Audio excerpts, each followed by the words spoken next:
And questions surrounding US President Donald Trump's decision to switch planes following the NATO summit in Ankara continue to make headlines. A day after Trump confirmed that he had in fact swapped Air Force One for a smaller aircraft over concerns about a potential Iranian attack, reports have now emerged claiming that US Secretary of War Pete Hegseth accompanied the president on that flight. While House Deputy Chief of Staff Dan Scavino, Oval Office Operations Director Walt Nauta and Natalie Harp, Trump's executive assistant, they were also reportedly on board. Meanwhile, US Secretary of State Marco Rubio, Treasury Secretary Scott Bessent, they remained on board what was effectively a decoy aircraft. It was reportedly to maintain the line of succession in case something happened to Donald Trump. Now, in the event that the president dies or is incapacitated, these are eventualities that have to be catered to. Vice President J.D. Vance would take power, followed by the Speaker of the House of Representatives and the President pro tempore of the Senate. The Secretary of State comes next in line, followed by the Treasury Secretary. Others who stayed on the initial aircraft included Trump's top domestic policy advisor, Stephen Miller, and White House Communications Director, Stephen Chung. They were accompanied by members of the traveling press corps, who were reportedly kept unaware of the plane switch. Trump had flown to the annual gathering of NATO country leaders in Ankara in new Qatari gifted and retrofitted red, white and navy blue jet. But ahead of the departure, he said that he would fly back home on an older model baby blue Air Force One plane instead. Now, that made headlines at the time when Donald Trump was exiting and leaving from Ankara. The presidents at the time said that the new jet was being flown out ahead of his departure from Ankara to give some US troops based in eastern England a chance to check out the new Air Force One. However, the Washington Post reported that, and they did so this week, that Trump wasn't on the old Air Force One at all on the return flight, and that he instead was smuggled into another jet via a catering cart to avoid a possible Iranian assassination plot. Israel told the Central Intelligence Agency of the US about this threat, which included potential use of shoulder-to-air, surface-to-air missiles to target Air Force One. But according to the Washington Post, CIA analysts did not find it compelling. One of the officials who spoke with the newspaper dismissed the intelligence as Israeli-derived, not US-generated, and viewed as low confidence, while another said that the Secret Service has had 3 near misses with this president, so they're not taking any chances.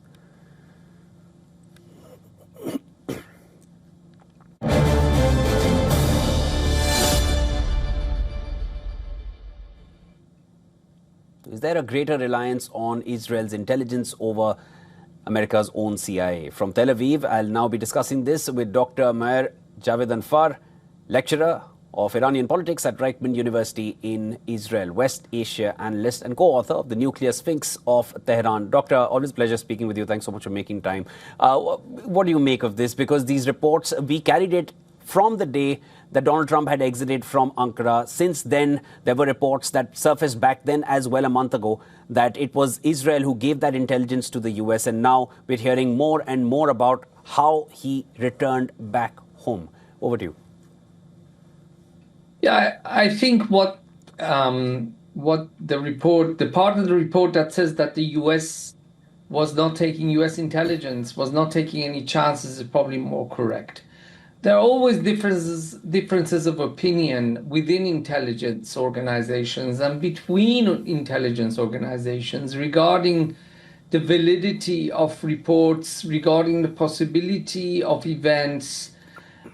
So it is, of course, very normal for there to be differences between Israeli intelligence assessments and American intelligence assessments.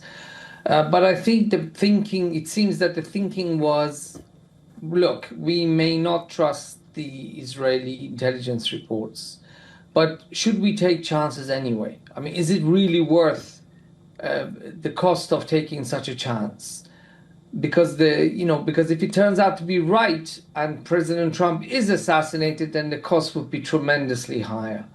So I think this is why the Americans decided to go. President Trump's intelligence security detail decided to go with the assessment of the Israeli report just to be on the safe side.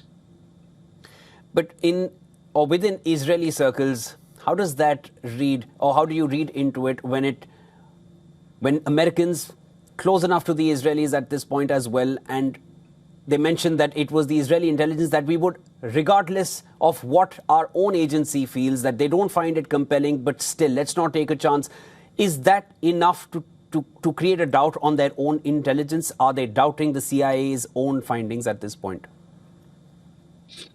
Look, everybody has national pride. Everybody wants to take pride in their own capabilities and to believe that their own intelligence organizations and their own capabilities are much better than others.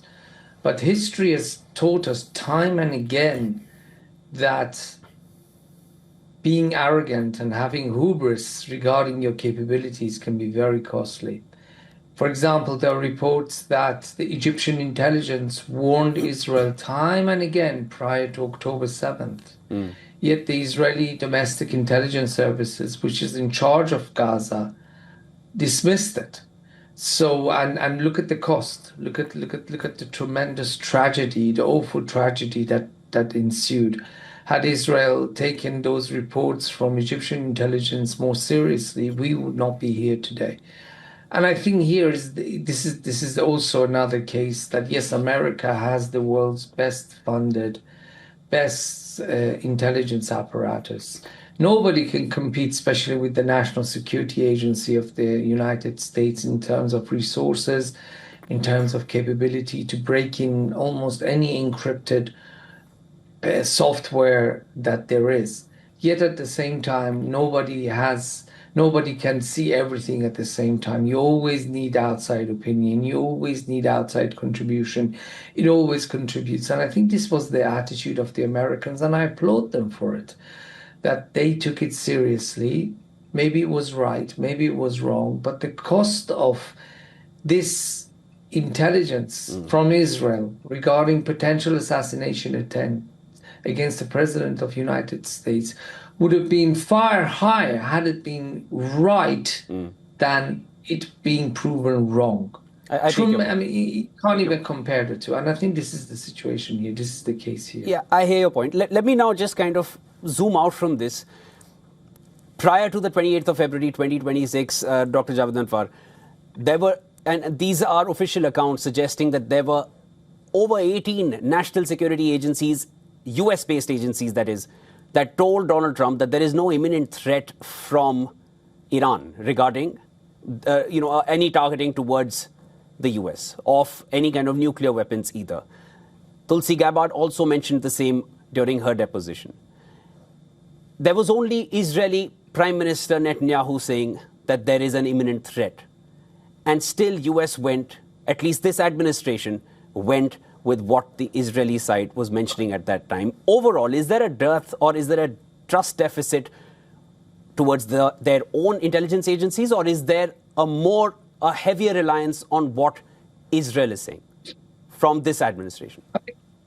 I think it's very important to add this important detail that Israel did not say that there's an imminent nuclear threat. What Israel said was regarding the possibility of the regime in Iran, there was an imminent opportunity to overthrow the Islamic Republic because of the unprecedented uprising 6 weeks before the war took place on the 7th and 8th of January. And the plan that the Israeli intelligence and CENTCOM had worked on in order to overthrow the Islamic Republic of Iran, and that was the dimension, that was the aspect that was presented to President Trump by Prime Minister Netanyahu as something imminent, not the nuclear program. The nuclear program, everybody knew that Iran had not been able to enrich uranium since the June 2025 war. Yet President Trump decided of his own volition, of his own will, to say that Iran was an imminent nuclear threat. This was not because of Israel. This was because of his own wishes to justify the war. So the imminent thing about that war was what was happening in Iran, and it was a now or never opportunity to overthrow the Islamic Republic. And President Trump, yes, there were warnings given by the United States, decided that, look, he'd just overthrown the Venezuelan dictator. He basically removed them.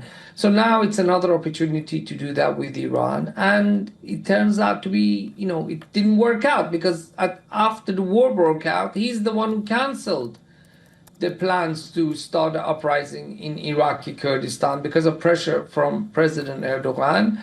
And of course, it seems that he did not take threats to close the Strait of Hormuz seriously. And that was what was presented to him by US intelligence. Dr. Javed Anfar, this war continues even now. We're into the 6th month. Initial timeline was 4 to 5 weeks. I've repeated this several number of times because even in the beginning, that clock was always ticking backwards because the timeline was given by the US president himself on the first day of the war. Here we are 6 months later, at least 5+ months later. Let's wait and watch how this one goes. There will be more to discuss. We'll look forward to speaking with you again.